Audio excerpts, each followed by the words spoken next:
السلام علیکم ورحمۃ اللہ وبرکاتہ۔ امید کرتا ہوں ناظرین آپ خیریت سے ہوں گے۔ میں ہوں آپ کا میزبان ہجامہ اسپیشلسٹ تبریز احمد۔ ناظرین آج جو بات بتانے والا ہوں وہ اتنی مزے کی ہے، اتنی مزے کی بات ہے کہ آپ کا مائنڈ چینج ہو جائے گا اس سے، آپ کے سوچنے کا انداز بدل سکتا ہے اس سے، تو اس لیے میرے ساتھ رہیے گا۔ یہ بہت مختصر بات ہے۔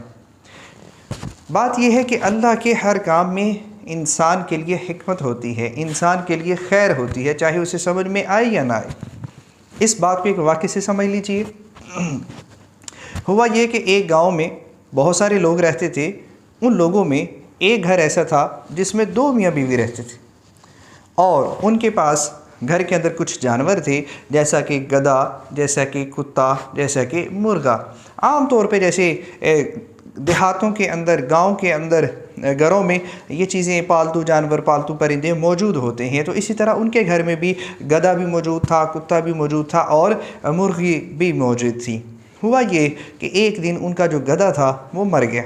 جس پر بیوی نے بڑا افسوس کیا، لیکن خامد جو تھا وہ بہت صبر والا تھا۔ اس نے بیوی سے کہا پریشان نہ ہو، اس میں ہمارے لیے اللہ نے کوئی خیر ہی رکھی ہوگی، اس میں ہمارے لیے کوئی بہتری ہی ہوگی۔ خیر کچھ دن گزر گئے،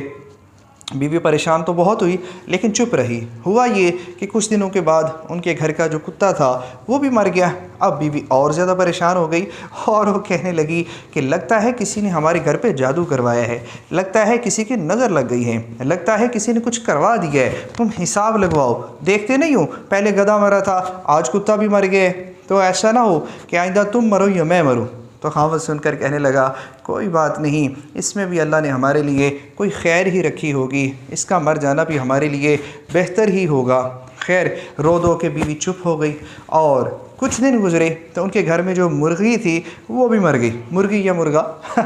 تو وہ بھی مر گیا۔ جب وہ بھی مرا، اب تو بیوی سر پکڑ کے بیٹھ گئی، اور اس نے بڑا شور مچایا، بڑا رونا دھونا کیا کہ تمہیں پرواہ نہیں ہے، اب تم مرو گے، اگلا نمبر تمہارا ہے یا میرا ہے، تم مرو گے یا میں مروں گا، تیاری پکڑو بس۔ تم مانتے نہیں ہو، تم میری بات کا یقین نہیں رکھتے کہ کسی نے کچھ جادو کروا دیا ہے، کسی نے کچھ جو ہے وہ نظر لگا دی ہے، اس طرح کی باتیں ہوتی رہی۔ خیر وہ جیسے تیسے تھا، اس نے سن کر اسے برداشت کیا اور معاملہ ٹھنڈا ہو گیا۔ اب یہاں پہ میں ایک بات کہنا چاہوں، ہمیں عورتوں کو برداشت کرنا چاہیے۔ ہماری بیگمات ہیں، ہماری مائیں ہیں، ہماری بیٹیاں ہیں، ہماری بہنیں ہیں۔ عورت چونکہ ناقصات العقل ہے، خود حضور علیہ الصلوۃ والسلام نے فرمایا، تو جس طرح ایک مرد عقل مند ہو سکتا ہے، سمجھدار ہو سکتا ہے، تو ظاہری بات ہے اس کے اندر صبر بھی زیادہ ہونا چاہیے، تاکہ وہ عورت کی بعض اوقات ٹینشن کی وجہ سے کوئی اس طرح کی باتیں ہوں گھر کے اندر جو نہیں ہونی چاہیے، تو انہیں سن کر وہ برداشت کرے۔ ہوا یہ کہ جب گدھا بھی مر گیا، کتا بھی مر گیا، اور اسی کے ساتھ ان کا جو ایک مرغا بچا ہوا تھا وہ بھی مر گیا، رو دو کے لڑکے میاں بیوی خاموش ہوئے، اور خامد نے اس پر بھی یہی کہا تھا کہ اس میں بھی کوئی ہمارے لیے بہتری ہوگی۔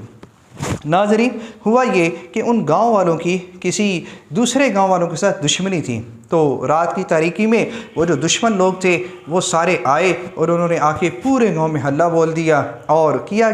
کہ مردوں کو قتل کر دیا، جانوروں کو ذبح کر دیا، اور جو عورتیں تھیں ان کی عزتیں انہوں نے لوٹی، اور یہ دونوں میاں بیوی اپنے گھر میں سو رہے تھے، اور اسی طرح پورے گاؤں میں انہوں نے تباہی مچا دی۔ جب صبح ہوئی اور یہ دونوں میاں بیوی اٹھے اور باہر نکلے تو دیکھا پورا گاؤں اجڑ چکا تھا، پورا گاؤں اجڑ چکا تھا۔ اب یہ بڑے حیران ہوئے، یہ اتنا بڑا ہنگامہ رات میں ہو گیا، تو وہ جو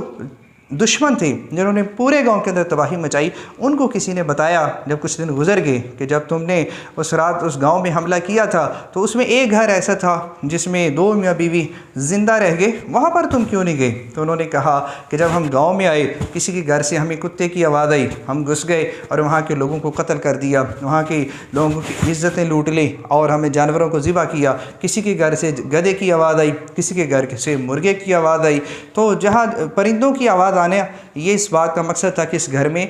کچھ انسان رہتے ہیں، لوگ رہتے ہیں، تو لہٰذا ہم وہاں جاتے تھے اور حملہ کر دیتے تھے، لیکن ان کے گھر سے ہمیں کوئی آواز نہیں آئی تھی۔ تو میرے دوستوں اس طریقے سے وہ کہنے لگے ہم جا ہی نہ سکے، جب وہ گئے رہی تو ان کی جان بھی محفوظ رہی اور ان کی عزتیں بھی محفوظ رہیں۔ تو اب بیوی کو خامد کی وہ بات سمجھ میں آ گئی کہ جو پہلے ہمارے جانور مرے تھے، ہماری مرغی مری تھی، تو اس پہ جو خاوند نے کہا تھا کہ اس میں اللہ تعالیٰ نے ہمارے لیے کوئی بہتری رکھی ہوگی، تو اسے وہ بات سمجھ میں آ گئی کہ بظاہر جو نقصان نظر آ رہا ہوتا ہے اس کو انسان دیکھ کر پریشان ہو جاتا ہے، تو وہ اصل میں چھوٹا نقصان ہوتا ہے، اور اس نقصان کے پیچھے انسان کے لیے بہت بڑی خیر اللہ نے چھپا رکھی ہوتی ہے۔ یہی آج کا میسیج تھا کہ ہماری وہ دعائیں جو ہم بڑے عرصے سے مانگ رہے ہیں قبول نہیں ہو رہی، تو ہمیں اس پہ پریشان نہیں ہونا، ہمیں اللہ پر بھروسہ رکھنا ہے، یقیناً اس میں میرے اور آپ کے لیے کوئی بہتری ہے جو ہماری دعا قبول نہیں ہوئی۔ اسی طرح ہم جو کام کرنے کی کوشش کر رہے ہیں وہ کام پایا تکمیل تک نہیں پہنچ رہا، باوجود ہماری دیانتداری کے،